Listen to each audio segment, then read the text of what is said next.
நடக்கும் ஊர்வலம் உன்னோட கன்னத்திலே வைக்கலாமா?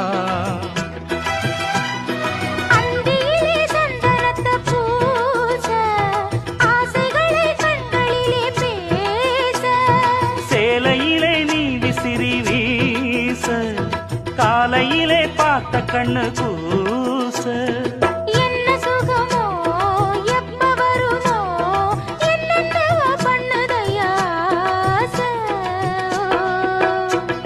மலையோரம் மாங்குருவி மாவிலையில் பாட்டெழுதி பாடுதடி.